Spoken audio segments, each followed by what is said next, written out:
Slate today, Slate tomorrow. Next phase. Next is now. இயற்கையான dates, பாதாம், பிஸ்தா, cashew and honey கொண்டு தயாரிக்கப்பட்ட Lion date nut bites. Merry Christmas and Happy New Year from the Chennai Silks. Let the celebrations begin. பாப்பா தூங்குற நேரம் நாங்கள் மாற்றி நான் பாப்பா பார்த்துக்கிறேன், நீ ஒரு கொஞ்ச நேரம் ஒர்க் அவுட் பண்ணு.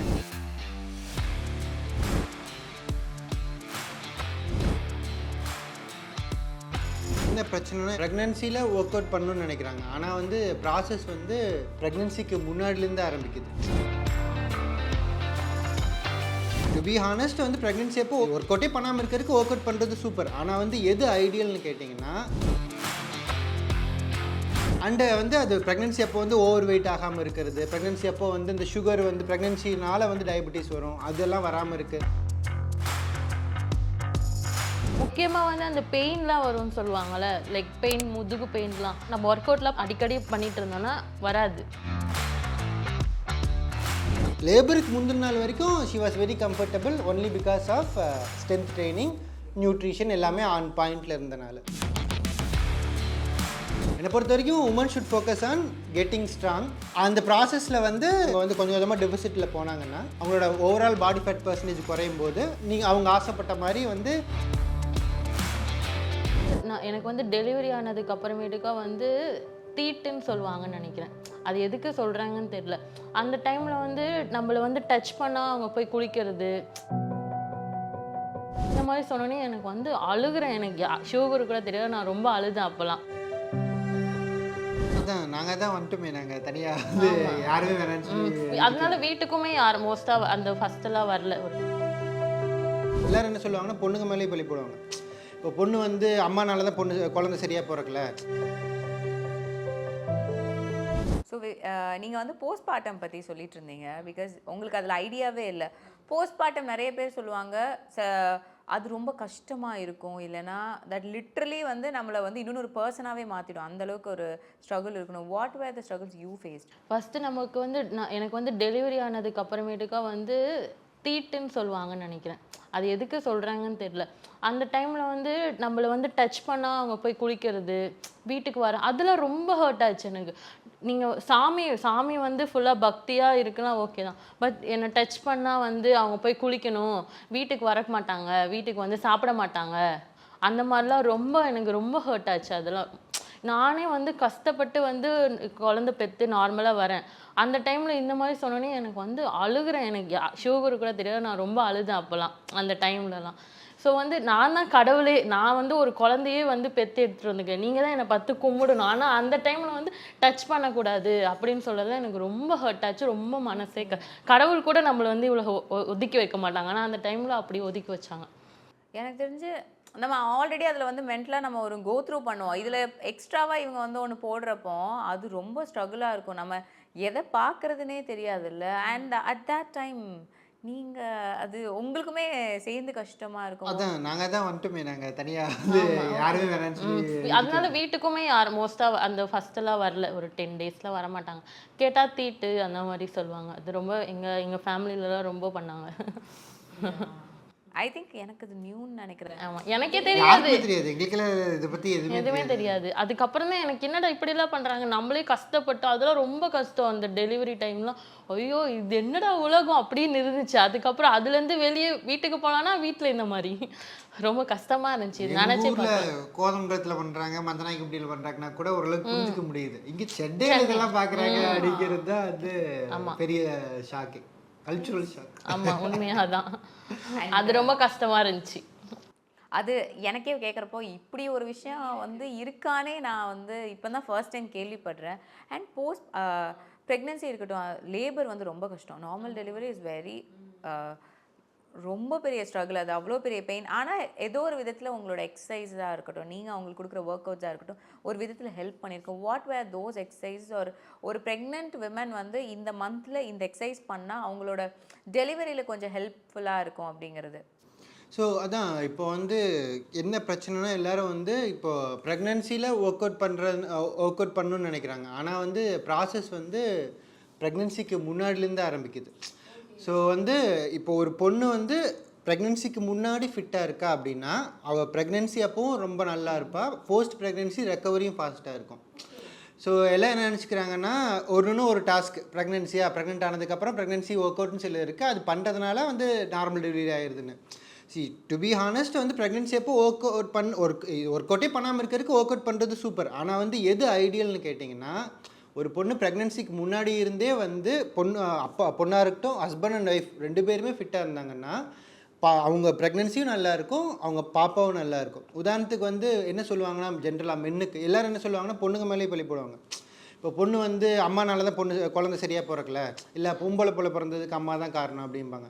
ஆனால் 90% வந்து 90% சொல்ல ஒரு 70 to 80% வந்து இப்போ என்ன தான் பாப்பாவை சுமந்தாலும் அந்த பாப்பாவுக்கு போகிற நியூட்ரிஷனு, ஆண் குழந்தையா பெண் குழந்தையா எல்லாத்தையும் டிசைட் பண்ணுறது வந்து என்னோட ஸ்பெர்ம் தான். ஸோ அது வந்து நான் ஹெல்த்தியாக இல்லைன்னா, அது வீக்காக இருந்துச்சுன்னா குழந்தையும் வீக் ஆயிரும்.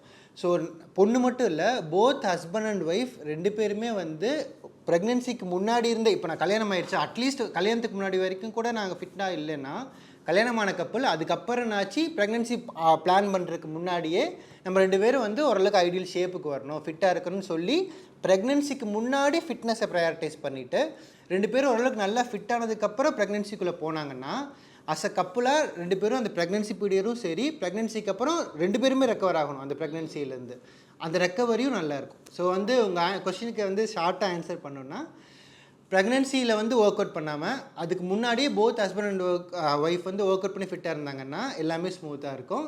அண்டு வந்து அது ப்ரெக்னென்சி அப்போ வந்து ஓவர் வெயிட் ஆகாமல் இருக்கிறது, ப்ரெக்னென்சி அப்போ வந்து இந்த சுகர் வந்து ப்ரெக்னென்சினால் வந்து டயபெட்டிஸ் வரும், அதெல்லாம் வராமல் இருக்கிறது எல்லாமே வந்து கண்ட்ரோல் பண்ணிடலாம். முக்கியமாக வந்து அந்த பெயின்லாம் வரும்னு சொல்லுவாங்கள்ல, லைக் பெயின், முதுகு பெயின்லாம், அந்த நம்ம ஒர்க் அவுட்லாம் அடிக்கடி பண்ணிட்டு இருந்தோம்னா வராது, பெயினே இருக்காது. ஏன்னா 6th 7th மந்த்துக்கு மேலே ரொம்ப ஹெவியாக இருக்கும் வயிறு. ஸோ நம்மளுக்கு பேக் ரொம்ப வலிக்கும்னு சொல்லுவாங்க. ஸோ நம்மளுக்குலாம் அதெல்லாம் நம்ம ஒர்க் அவுட் பண்ணோம்னா அதெல்லாம் வராது, காலும் வீங்காது. ஸோ ஜென்ரலாக என்ன கன்சர்ன் சொல்லுவாங்கன்னா, பாப்பா அந்த 6th 7th மந்த்துக்கு அப்புறம் வந்து நம்ம வந்து பாப்பா பெருசாகிட்டே இருக்கனால வந்து நம்மளுக்கு இடுப்பு வலி, கால் வலி, கால் வீக்கம் அதெல்லாம் இருக்குன்னு சொல்லுவாங்க. வெயிட்டும் ஓவராக போடுவாங்க, வெயிட்டும் போட வேணாம் ஒர்க் அவுட்லாம் பண்ணாங்கன்னா அந்த டைமில். ஸோ கோமதி இதுக்கு முன்னாடி ஒர்க் அவுட் பண்ணி இருக்கிறனால வந்து கோர் நல்லா ஸ்ட்ராங்காக இருந்துச்சு, லோவர் பேக் நல்லா ஸ்ட்ரென்தன் பண்ணியிருந்தேன் முன்னாடியே, legs lower body work outs எல்லாம் பண்ணுறதுனால அவளுக்கு எல்லா மசிலும் ஸ்ட்ராங்காக இருந்தனால டில் த டேட் ஆஃப் டெலிவரி வரைக்கும் அவளுக்கு வந்து இந்த கால் வீக்கமோ இந்த முதுகு வலியோ அந்த மாதிரி எதுவுமே இல்லை. அதுக்கப்புறம் வந்து டெலிவரி அப்போ நீங்கள் லேபர் வந்து கண்டிப்பாக அவளுக்கு கஷ்டமாக தான் இருந்துச்சு. ஏன்னா வந்து லேபர்னா இவளுக்கு எக்ஸ்பீரியன்ஸே இல்லைல்ல, வலிக்கும், ப்ரெக்னென்சி பெயின், கான்ட்ராக்ஷனு அதெல்லாம் கதற விட்டுடுச்சு லேபர். ஸோ லேபர் அப்போ வந்து கம்ப்ளீட்லி, ஏன்னா 23 வயசுன்னு தான் நினைக்கிறேன் அப்போது. ஸோ ஆமாம் உங்களை 23 வயசு லேபர் இப்போ 24. ஸோ பேசிக்காக வந்து ப்ரியர் எக்ஸ்பீரியன்ஸ் இல்லைங்கிறனால வந்து நாங்கள் வந்து ஒரு ஓப்பன் மைண்டடாக லேபருக்கு போயிட்டோம். எங்கள் 2 பேத்துக்குமே சேலஞ்சிங்காக தான் இருந்துச்சு. ஆனால் லேபருக்கு முந்தின நாள் வரைக்கும் she was very comfortable only because of strength training, nutrition எல்லாமே ஆன் பாயிண்டில் இருந்தனால. ஓகே. அண்ட் போஸ்ட் பார்ட்டம் அதுக்கப்புறம் வந்துட்டு நம்ம வெயிட் லாஸுங்கிறது it will be quite hard. ஏன்னா நீங்கள் பாப்பாவையும் பார்த்துக்கணும், அவங்களுக்கும் ஹெல்த்தி நியூட்ரிஷியஸாக நம்ம ஃபுட் கொடுக்கணும், ஃபீட் பண்ணணும் அப்படின்றப்போ கொஞ்சம் மந்த்ஸ் நம்ம ரொம்ப கஷ்டமா. அதுக்கப்புறம் ஸ்டார்ட் பண்ணுறது எப்படி இருந்துச்சு, ஹவ் வாஸ் தட், அண்ட் அப்போ என்னெல்லாம் பண்ணணும்? இப்போ வந்து மொதல் ஃபியூ வீக்ஸ் வந்து கம்ப்ளீட் ரெக்கவரி தான். அப்போ வந்து நம்ம ஒர்க் அவுட் பற்றி யோசிக்கவே மாட்டோம். ஏன்னா முதல்ல வந்து இவங்க வந்து அந்த லேபர்லேருந்து ரெக்கவர் ஆகிறதுக்கே வந்து ஒரு 4லேருந்து 6 வாரம் எடுத்துக்கும். பர்சன் டு பர்சன் அது மாறும். ஸோ நம்ம வந்து ரெகுலராக வந்து அந்த கைனகாலஜிஸ்ட்டை வந்து செக்கப் போவோம். அவங்க வந்து தம்ஸ் அப் கொடுப்பாங்க. இப்போ உதாரணத்துக்கு வந்து எங்களுக்கு வந்து ஒரு சூப்பர் கைனகாலஜிஸ்ட் கிடைச்சாங்க. ஸோ பிரியா கல்யாணின்னு ஒருத்தவங்க, அந்த மேம் வந்து இப்போ கோமதிக்கு வந்து பார்த்துட்டு ஓகே ஒர்க் அவுட் பண்ணலாம் தம்ஸ் அப் கொடுத்ததுக்கப்புறம் நாங்கள் வந்து வீட்லேயே வந்து ஒர்க் அவுட்டெல்லாம் செட் பண்ணிட்டோம். ஒரு இன்க்ளைன் பெஞ்சு, தம்பிள்ஸ் வந்து 30 கிலோ வரைக்கும் வாங்கி போட்டோம். அதனால் வந்து பாப்பா தூங்குற நேரம் வந்து நாங்கள் வந்து மாற்றி நான் பாப்பா பார்த்துக்கிறேன், நீ ஒரு கொஞ்ச நேரம் ஒர்க் அவுட் பண்ணு, அந்த மாதிரி நல்லா இருந்துச்சு அந்த time. Mid night work outs. ஆமாம், மிட் நைட்டில் தான் ஒர்க் அவுட் பண்ணுவோம். அப்போ தான் தூங்குவா. அவள் தூங்குற டைம் தான் வந்து சிக்கும். டே டைமில் வந்து எங்களுக்கு வந்து ஓரளவுக்கு வந்து இவங்க அம்மா பார்த்துப்பாங்க. அப்போ அம்மா பார்த்துப்பாங்க. நம்ம 2 hours ஒன்ஸ் ஃபீட் பண்ணுறதுனால தூக்கமே இருக்காது, அதுவும் ரொம்ப கஷ்டமாக இருந்துச்சு. அது 6 months வரைக்கும் அப்படி தான் 2 hours ஒன்ஸ் ஃபீட் பண்ணிக்கிட்டே இருக்கணும் பாப்பாவை. ஸோ ஒர்க் அவுட்டும் பண்ணோன்னா கொஞ்சம் கஷ்டமாக தான் இருந்துச்சு. எனக்கு ரொம்ப பிடிச்ச விஷயத்த வந்து விட முடியாமல் நான் வந்து அதை பண்ணிக்கிட்டே இருந்தேன், அவ்வளோதான். ஸோ நீங்கள் சொன்ன மாதிரி அந்த ஸ்ட்ரகிள் ஃபேஸஸ்லாம் முடிஞ்சதுக்கப்புறம் நம்மளுக்கு பாப்பாவுக்கு ஒரு அக்ரிமெண்ட் வந்துடும். சரி நம்ம புள்ள இந்த நேரத்தில் தூங்கும் அப்படிங்கிற ஐடியா தெரிஞ்சதுக்கப்புறம் என்ன பண்ணணும் அப்படின்னா எல்லாருமே போஸ்ட்மார்ட்டமில் வந்து நம்ம வந்து கோல் வந்து பாப்பா ஃபீட் பண்ணுறது அப்படிங்கிறதுனால வந்து நம்மளால் வந்து டெஃபிசிட்டில் போக முடியாது. உதாரணத்துக்கு வந்து இப்போ நம்ம வெயிட்டை குறைக்கணும் அப்படின்னா நம்மளுக்கு தேவையான கேலரிஸ் விட கம்மியாக சாப்பிட்ணும் அப்படிங்கிற அண்டர்ஸ்டாண்டிங் எல்லாத்துக்குமே வந்துருச்சு. ஆனால் அந்த விஷயத்தை நம்ம போஸ்ட்மார்ட்டமில் பண்ண முடியாது. ஏன்னா நீங்கள் ரொம்ப கம்மியாக சாப்பிட்டீங்கன்னா உங்களுக்கு வந்து பால் வராது. ஏன்னா நீங்கள் சர்ப்ளஸில் இருந்தீங்கன்னா தான் பாப்பாவுக்கு ஃபீட் பண்ண முடியும். ஸோ நம்ம என்ன பண்ணுவோம்னா சர்ப்ளஸில் தான் இருப்போம். மெயின்டெனன்ஸை விட கொஞ்சம் அதிகமாக சாப்பிடுவோம். பட் அதை வந்து ஹெல்த்தியான சோர்ஸஸ்லேருந்து எடுத்துக்கணும். ஃபஸ்ட்டு நல்ல ப்ரோட்டீன் ஃபைபர் ரிச்சாக வந்து நியூட்ரிஷியஸாக வந்து அம்மாவுக்கு ஃபீட் பண்ணோம்னா அம்மாட்டிருந்து வர பால் நல்லாயிருக்கும், குழந்தை சூப்பராக இருக்கும். குழந்தை சூப்பராக இருந்தாவே ஃபஸ்ட்டு டிக் மார்க் முடிஞ்சு. இல்லை நம்ம வந்து அது ரொம்ப கில்ட்டியாகவே ஃபீல் பண்ணிகிட்டு இருப்போம். அது முடிச்சதுக்கப்புறம் வீட்டு பக்கத்தில் இருக்க ஜிம் அதுதான் மெயின் முக்கியம். வீட்டிலேருந்து ஒரு அரை மணி நேரம் அந்த மாதிரிலாம் இருக்கும். வீட்டிலேருந்து 5-10 நிமிஷத்தில் இருக்கக்கூடிய ஜிம்முக்கு முடிஞ்சால் ஒரு 40 மினிட்ஸ் டெய்லியும் நான் ஒரு 2 மந்த்ஸ் கழித்து சொல்கிறேன். 2 மந்த்ஸ் 3 மந்த்ஸ் கைனகாலஜிஸ்ட் நீங்கள் ஒர்க் அவுட் பண்ணலாம் ஓகே அப்படின்னு சொன்னதுக்கப்புறம் ஒரு வாரத்தில் 3-4 டைம் ஸ்ட்ரென்த் ட்ரைனிங்கு, ஒரு அரை மணி நேரம் 40 நிமிஷம் வாக்கிங்னு ஆக்டிவிட்டியை ரெஸ்யூம் பண்ணுறது தான் மொதல் கோலாக இருக்கணும். ஹெல்த்தியாக சாப்பிட்டு ஆக்டிவிட்டி ரெஸ்யூம் பண்ணணும். ஸ்லோவாக வந்து நம்ம ஸ்ட்ரென்த்தெல்லாம் ரீகெயின் ஆனதுக்கப்புறம் ஒரு 6 மாதம் 1 வருஷம் கழித்து தான் வந்து நீங்கள் இந்த வெயிட்டை லாஸு டெஃபிசிட்டு அப்படிங்கிறத யோசிச்சே பார்க்கணுமே ஒழிஞ்சு அது வரைக்கும் வந்து we want to get strong improve body அப்படிங்கிற ஒரு மைண்ட் செட்டில் போயிட்டு எப்போ வந்து அந்த ஃபீடிங்கை குறைக்கிறமோ அப்போ maybe solids full and full பாப்பாக்கு சாலிட்ஸ் கொடுக்கும்போது நீங்கள் டெஃபிசிட்டில் போய் நீங்கள் கட் பண்ணிங்கன்னா நீங்கள் நல்லா ஸ்ட்ரென்த் இம்ப்ரூவ் பண்ணியிருப்பீங்க, மசில் மாஸ் போட்டிருப்பீங்க. கட் பண்ணும்போது உங்களுக்கு வந்து ஒரு அழகான சூப்பர் டோன்டு பாடி கிடைச்சிரும். சந்தூர் மம்மி ஆயிடலாம். எனக்கு லைட்டாக நீங்கள் சொல்ல எங்கிருந்து சாமி இதெல்லாம் படிச்சுட்டு அந்த மாதிரி நான் பார்த்துட்டு இருக்கேன். பிகாஸ் யூஸ்வலாக டாக்டர்ஸ் இவ்வளோ விஷயங்கள் சொல்லுவாங்க. பட் உங்கள் ஹஸ்பண்டே இவ்வளோ தெளிவாக ஒரு விஷயம் பார்த்துட்டு இருக்காரு. That's very supportive and that's very good to see that. And எல்லாருமே சொல்லுவாங்க திஸ் ஃபிட்னஸ் வரப்போ being healthy matters are being lean matters. ஒரு டோன்டு பாடிங்கிறது மேட்டரா இல்லை வந்து ஹெல்த்தியாக இருக்கிறது மேட்டரா? அது நான் ஆல்ரெடி சொன்ன மாதிரியே தான். இப்போது லீனாக இருக்கணும், ஒல்லியாக இருக்கணும், ஆப்ஸ் இருக்கணும், அது எல்லாமே வந்து it can be a by product of you being healthy. It should not be the first priority. இப்போ நான் ஹெல்த்தியாக இருக்கேன், ஆக்டிவிட்டி நல்லா பண்ணுறேன், அதோட விளைவாக எனக்கு வந்து ஒரு ஆப்ஸ் வருது, இல்லை அதோட விளைவாக இவ ஸ்லிம்மாக இருக்கான்னா தட் இஸ் 100% அக்செப்டபிள். ஆனால் எனக்கு ஆப்ஸ் வரணும் அப்படிங்கிறதுக்காக நான் வந்து பட்டினி கிடக்கிறேன்னா அது நாட் அக்செப்டபிள். ஸோ அதுதான் ஆன்சர். இப்போது being slim or 6 packs abs வந்து ஹெல்த்தியாக இருக்கிறதோட பை ப்ராடக்டாக இருந்துச்சுன்னா சூப்பர் தம்ஸ் அப். இல்லைனா அதுக்காக நீங்கள் ஹெல்த்து காம்ப்ரமைஸ் பண்ணுறீங்கன்னா அது வந்து ஐடியல் ஃபேஸ் கிடையாது. அண்ட் இப்போ வந்து லெட் இட் பி ஜிம் வந்து பயங்கரமாக எல்லோரும் ஒர்க் அவுட் பண்ணி ஒரு டிரான்ஸ்ஃபர்மேஷன் போகிறனாலே நிறைய பேருக்கு வந்துட்டு ஒரு மோட்டிவேஷனாக இருக்குது. ஜிம் அக்காவே வந்துட்டு பயங்கரமாக விமனை மோட்டிவேட் பண்ண மாதிரி தான் ஏதோ ஒரு இடத்துல இருந்தாங்க. எல்லாருமே ஜிம் பக்கம் போக ஆரம்பிச்சிட்டாங்க. பட் ஸ்டில் சம்வேர் நம்மளோட ஹெல்த் கண்டிஷன்ஸும் மேட்டராக இருக்கும். நமக்கு எதனா ஒரு கன்சர்ன் இருக்கா அதை நம்ம பார்க்குற மாதிரி இருக்குல்ல. பிஃபோர் ஜிம் நீங்கள் வந்து உங்களை ப்ரெப் பண்ணிக்கிறவோ இந்த சர்டைன் விஷயங்கள் நீங்கள் கண்டிப்பாக பண்ணணும்னா வாட் ஆர் தோஸ்? அதுதான் இப்போ எடுத்தோடனே வந்து ரெக்ரெஸ்ஸாக எதுவும் பண்ணால் தான் நம்ம பிரச்சனைன்னு நினைக்கிறேன். இப்போ உதாரணத்துக்கு எனக்கு வந்து இப்போ எனக்கு ஹிஸ்ட்ரி ஆஃப் ஹெல்த் இஷ்யூஸ் இருக்குன்னா உதாரணத்துக்கு இவங்க ஸ்டேட் எடுத்து பார்க்கும்போது இவங்க வந்து லேபருக்கு அப்புறம் வரும்போது டாக்டர் அப்ரூவல் வாங்கணும். ஏன்னா வந்து இவங்க பாடி ரெக்கவர் ஆச்சா ஆகலையான்னு உங்களுக்கு தெரியாது. இப்போ எனக்கு வந்து வீசிங் இஷ்யூஸ் இருக்குது, பிரச்சனை இருக்குது, ஃபேமிலி ஹிஸ்ட்ரி இருக்குது, ஹிஸ்ட்ரியாகவே வந்து என் ஃபேமிலியில் வந்து ஹார்ட் இஷ்யூஸ் இருக்குது அப்படின்னா நான் வந்து ஒரு டாக்டர்கிட்ட வந்து அப்ரூவல் வாங்கிட்டு எல்லாம் எனக்கு ஓகேவா இருக்கா அப்படின்னு பார்க்குறது வந்து ஒரு மெயின் விஷயம். ஆனால் எல்லாருமே டாக்டர்கிட்ட அப்ரூவல் வாங்கி ஜிம்முக்கு வரணும் அவசியம் இல்லை. எப்போனா இப்போ நான் வரேன், ஜிம் வரேன், வந்தோடனே எடுத்தோடனே வந்து ஹெவியாக லிஃப்ட் பண்ணணும், எடுத்தோடனே வந்து ஒரு நாளைக்கு 10 கிலோமீட்டர் ஓடணும் அப்படின்ட்டு இல்லாமல் ஸ்லோவாக இப்போ சிஸ்டம் ஒரு ட்ரெயினர் வச்சு உதாரணத்துக்கு நான் ஜிம் வரும்போது இப்போ எனக்கு ஜிம் பற்றி தெரியாது, ஒர்க் அவுட்ஸ் பற்றி தெரியாதுன்னா it's always good to have a professional guidance இல்லை அப்படின்னா அட்லீஸ்ட் வந்து உங்களுக்கு ஒரு ஃப்ரெண்டு இருக்காங்க, அவங்க வந்து ஜிம் பற்றின நாலேஜ் இருக்காங்க, ஒரு நாலேஜோடு போய் அப்ரோச் பண்ணும்போது நீங்கள் சொல்கிற மாதிரியான எந்த பிரச்சனைகளும் வராது.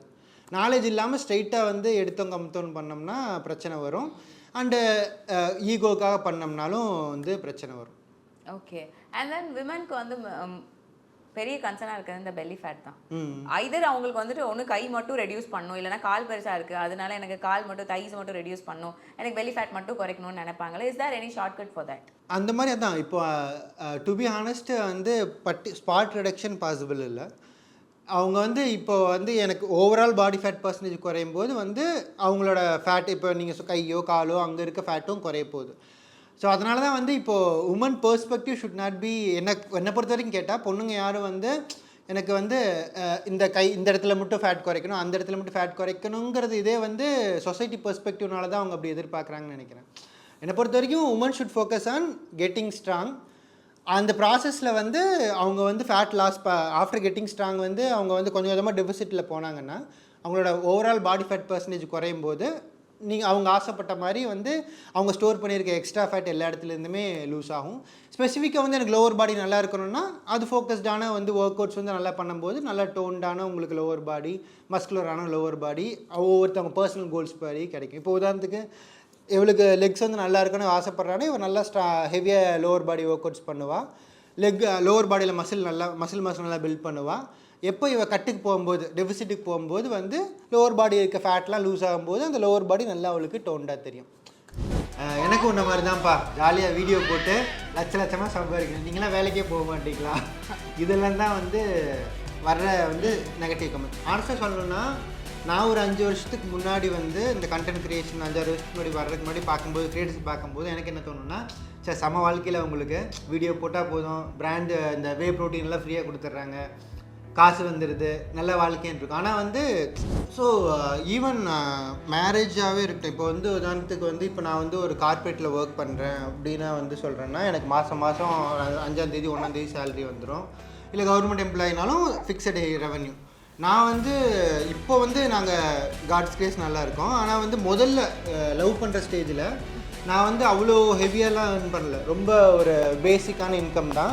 ஃபஸ்ட் டைம் வேலைக்கு போயிட்டு ஓகே நம்ம வந்து சம்பாதிக்கிறோம், நம்ம வந்து அம்மா வந்து கொஞ்சம் பெரிய பொண்ணு ஆகிட்டுன்னு நினைப்பாங்க சொல்லிட்டு அப்போ தான் போய் சொன்னேன். அம்மா ஒன்றுமே சொல்ல வந்து மீட் பண்ணோன்னா கூப்பிட்டு பேசணுன்னாங்க. அடுத்த நெக்ஸ்ட் டேவே வர சொல்லிட்டாங்க அம்மா. வீட்டுக்கு போய் நான் சொல்லிட்டேன், லவ் பண்ணதுக்கப்புறம் எனக்கு பிடிச்சதோ அன்றைக்கே போய் நான் வீட்டில் சொல்லிட்டேன். Slate today, slate tomorrow. Next phase. Next is now. இயற்கையான டேட்ஸ், பாதாம், பிஸ்தா, கேஷு அண்ட் ஹனி கொண்டு தயாரிக்கப்பட்ட Lion date nut bites. Merry Christmas and Happy New Year from the Chennai Silks. Let the celebrations begin.